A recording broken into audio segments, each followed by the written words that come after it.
kebetulan saya dimintain bantuan hukum sama dokter Siska terkait ada laporan yang dilaporkan oleh seseorang yang bernama inisial KH terkait dugaan tindak pidana penganiayaan.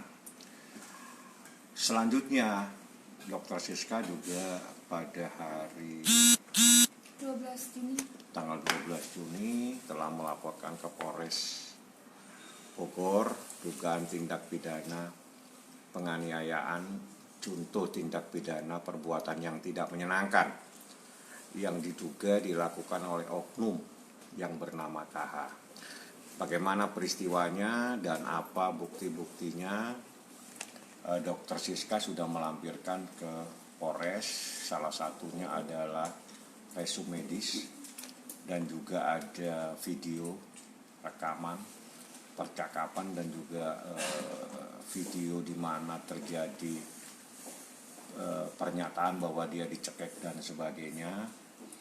Juga ada bukti hasil foto-foto, yakni ada foto dia dalam keadaan lebam dan sebagainya. Itu kita sudah lampirkan ke penyidik yang ada di Polres Bogor. Seperti itu yang ada di Cibinong. Selanjutnya bagaimana peristiwanya itu biar nanti dokter Siska yang bisa menjelaskan, bahwa sebetulnya persoalan ini berawal dari pertengkaran. Jadi pertengkaran tapi berdampak dia ditarik, dicekek dan sebagainya menurut keterangan beliau di dalam proses penyidikan. Namun dia tidak mau melaporkan. Jadi kejadian 26 Mei, ya dok, 26 Mei kejadiannya. Sempat ke polisi tapi dia tidak bisa. Hanya minta visum. Kalau ke polisi minta visum aja nggak mungkin, karena harus membuat laporan, dasar laporan lah keluarkan visum, sehingga dia tidak membuat laporan, tapi dia sudah ke dokter untuk meminta resum medis ya. Dari resum medis yang dilakukan oleh dokter ada beberapa keterangan, juga foto-foto termasuk gambar ya, apa yang memar dan sebagainya. Saya pikir itu pembukaan dari saya. Biar nanti dokter jelaskan peristiwanya seperti apa dan kenapa sampai dia yang sebetulnya yang dianiaya, tapi justru kenapa dia yang dilaporkan ke polisi. Ya ini kan yang menjadi tanda tanya. Itu biar dokter aja nanti yang sampaikan. Boleh dok, gimana dok? Gimana, apa Ya cerita kronologinya gimana, maksudnya ada? Kronologinya sih sebenarnya berawal dari hubungan toxic relationship ya. Kalau istilah zaman sekarang itu yang hubungan yang memang sudah tidak baik sebenarnya kalau dijalankan pun. Itu jadinya sedikit-sedikit tuh banyak pertengkaran dan beliau ini temperamental memang sifatnya dari semenjak bertemu sampai kita sudah berpisah. Dan perlu ditegaskan di sini yang meninggalkan saya dan minta putus itu adalah beliau gitu loh. Jadi saya tidak meninggalkan ya, itu dia beliau yang minta putus, mengusir saya juga waktu itu. Awalnya sih itu dari hubungan yang memang sudah toksik, kemudian saya yang mencoba bertahan sehingga akhirnya laki-laki ini semena-mena gitu. Semena-menanya yaitu tadi hal sepele dia marah-marah. Contohnya saat ada di lokasi syuting. Sebenarnya secara logika wanita dari Jakarta jauh-jauh ke puncak yang perjalanannya macet ini itu 2,5 jam, bela-belain bawa obat-obatan, suntik-suntikan segala macem, karena kan dia ada masalah saraf kejepit ya. Itu tapi sudah recovery, dia sudah bisa jalan, sudah bisa aktivitas bekerja kan ya. Tapi namanya saya waktu itu masih sayang, jadi perhatian tuh sangat besar. Jadi saat itu saya datang ke lokasi, sorenya pun keluarga saya juga silaturahmi karena kebetulan sedang ada di daerah Bogor.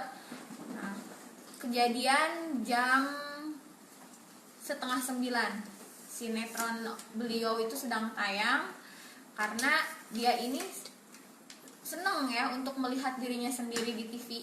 gitu. Saat itu bertiga kita santai, posisinya kan kalau saya dengar katanya sedang bekerja, tidak sama sekali. Jadi posisinya kita semua sedang santai nonton tayangan syuting beliau. Saya ada adiknya, kita tiduran di kasur itu sambil nonton. Karena selama beberapa hari sebelumnya itu saya menemani, otomatis saya lihat dong proses syuting, dia pakai baju apa. Pas saat lihat tayangan itu, kok kayaknya saya tidak tahu itu kapan di tag-nya. Jadi saya spontan aja gitu kan. Saya ini kapan sih di tag-nya? Dia fokus aja nonton. Saya kayak diacuhkan gitu. Ini karena spontan kan, namanya perempuan, gimana sih annoying manja gitu kan, gini aku ini kapan bilang gitu. Dan dia juga sambil ngerekam tayangan karena dia seneng kan posting tayangannya sendiri di sosmed. Aku nanya lagi, digituin bisa nggak sih nggak usah ganggu. Aku kan kaget ya, loh kayaknya saya bertanya baik-baik. Terus di situ seperti yang tidak dihargai saja gitu kan. Niat baik jauh-jauh berkorban waktu, materi untuk datang dari Jakarta ke puncak gitu kan. Kebetulan ada adiknya juga, itu kan di depan adiknya. Saya merasa dimarahi, diamuk untuk hal yang sepele di depan orang lain yang notabene adiknya sendiri. Adiknya sambil memberi komentar, aku udah tahu dia pasti marah. Dari situ kan dia juga ada, saya sedang menyender, dia juga ada mendorong. Aku juga sedikit sensitif lah sebagai perempuan kan ya, merasa sudah kok niat baik hal sepele sampai seperti itu, dan merasa dipermalukan juga gitu kan ya. Akhirnya karena saya sudah didorong, saya bangun dari tempat tidur.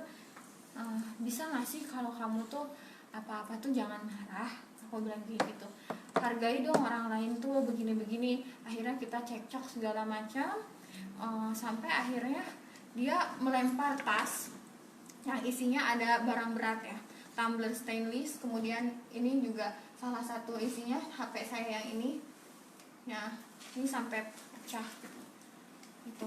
Ada HP, beberapa HP saya semuanya ada di tas itu, kemudian tumbler stainless, make up kit, dan dokumen-dokumen ada di tas, satu tas itu punya saya. Kena ke sini sampai memar, istilah medisnya ada bengkak juga karena memar, bengkak, ada perubahan, ibaratnya tuh kontusio otot karena tadinya itu kan jadi ngejendol gitu, istilah awamnya tuh ada jendol gitu karena saking kerasnya benturannya. Dan sampai hari ini kalau begini tuh ini saya sakit sampai hari ini gitu. Ini makanya kemarin saya juga ada melakukan ronsen untuk dilihat lebih lanjut, takutnya tulang saya juga ada kena gitu, tapi ini belum keluar interpretasinya. Yang pasti itu sangat keras sehingga HP saya retak. Sakit loh, saya sambil langsung nangis. Keluar, kamu kita putus, terus dilempar. Udah mah dilempar, dibilang putus. Kok kamu kayak begitu, gini-gini. Intinya di situ tuh kita cekcok lagi sampai saya dipaksa untuk keluar, ditarik tangan saya. Di sini juga ada goresan bekas dia narik saya gitu. Karena di dalam itu masih ada barang-barang saya ngetok-ngetok pintu, buka barang saya masih ada di dalam gitu. Akhirnya saya masuk lagi ke dalam, masih cekcok lagi, saya sambil beres-beresin barang-barang itu. Aku ada dicekek sama dia, dicekek, terus kamu akhirnya pasti kan aku berontak dong. Ibaratnya kita dicekek pastinya aku berontak dong ya, kita berontak aja, kamu nyekek aku gini-gini. Setelah itu tuh adanya juga ada ngevideo. Nah, saya sempat protes, kamu ngapain ngevideo? Aku bilang gitu, karena kan orang berantem harusnya itu ditenangkan. Karena di sini kan dia posisinya keluarga dia kan, ibaratnya ditenangkan, kok ini kayak cari kesempatan dalam kesempitan malah di video-video. Saya juga ini apa ya gitu loh. Akhirnya karena ada adiknya video-video, saya pun ngerekam sendiri. Jadi ibaratnya tuh ini maksudnya apa sih harus di video gitu. Dia bukannya sibuk gimana, malah ngevideo. Kan ibaratnya mentang-mentang anak milenial sosmed banget gitu kan. Ini aku merasa kecewa ya. Dia juga ngevideo terus manggil satpam juga. Menurut aku kan ini nggak perlulah seperti itu. Toh cuman ibaratnya tuh pertengkaran pacar lah gitu. Dan saya juga tenaga saya seperti apa sih, dan ibaratnya itu kan karena membela diri, berontak. Namanya aku dicekek, ya pastinya kita ada berontak dong.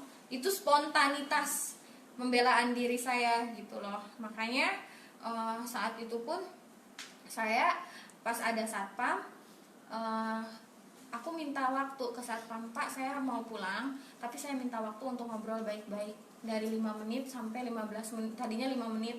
Aku nanya baik-baik, kamu yakin kita mau berakhir hubungan di sini? Gitu. Dia marah-marah, intinya iya, kita pokoknya putus aja gitu.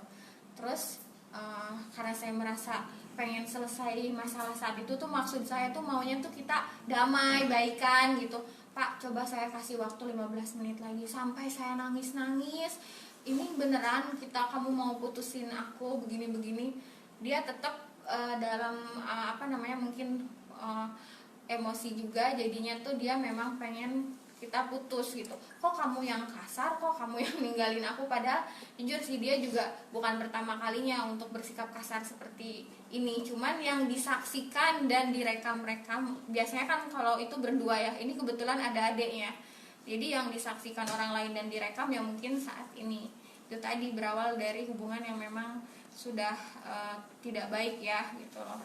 Nah seperti itu sih kalau kronologisnya. Jadi terakhir pun ada security, saya kondisinya malah nangis-nangis dan berusaha untuk memperbaiki hubungan dengan dia, meskipun saya sudah dianiaya karena saya pikir dia sedang emosi gitu. Setelah itu dia juga ada marah-marah sama saya pulang, nanti saya sebarkan ya video, ibaratnya kamu ada, ibarat kita berantem gitu-gitu.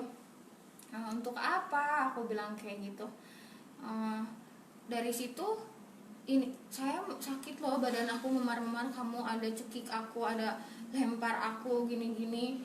Akhirnya besoknya perawat saya periksa, bawa obat-obatan, kemudian dokter pribadi juga datang, dia periksa, kamu harus divisum. Dari dokter pribadi saya yang bilang, dokter saya yang mengantar plus perawat ke kantor polisi. Saya kan mohon maaf ya, ini baru pertama kali dilaporkan atau berurusan lah dengan hal yang seperti ini. Saya kan kurang tahu ya, seumur hidup belum pernah. Jadi saya datang ke kantor polisi itu, saya pikir visum itu adalah bukti saja kalau saya sudah ada domestic abuse atau physical abuse dari orang yang kita kenal gitu kan. Ternyata dari polisinya, kalau Mbak visum ini harus dilaporkan secara resmi. Itu kan hari kedua setelah kejadian kan. Tapi di satu sisi ini kan orang yang terdekat dengan saya, masa saya tega sih untuk ngelaporin. Saat itu saya masih berpikir seperti itu.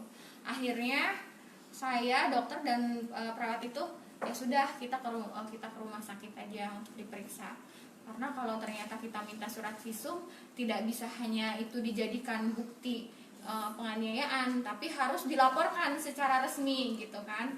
Makanya dari situ saya pergilah ke rumah sakit untuk memeriksakan kondisi saya gitu. Dari situ ya adalah hasil resum medis dari dokter yang menangani, ada hematoma, kemudian edema dan kontusio otot yang menurut beliau, karena ketika dipegang saat itu dipegang sedikit pun sangat nyeri, ada nyeri tekan, kemudian di leher saya juga ada sakit. Seperti itu.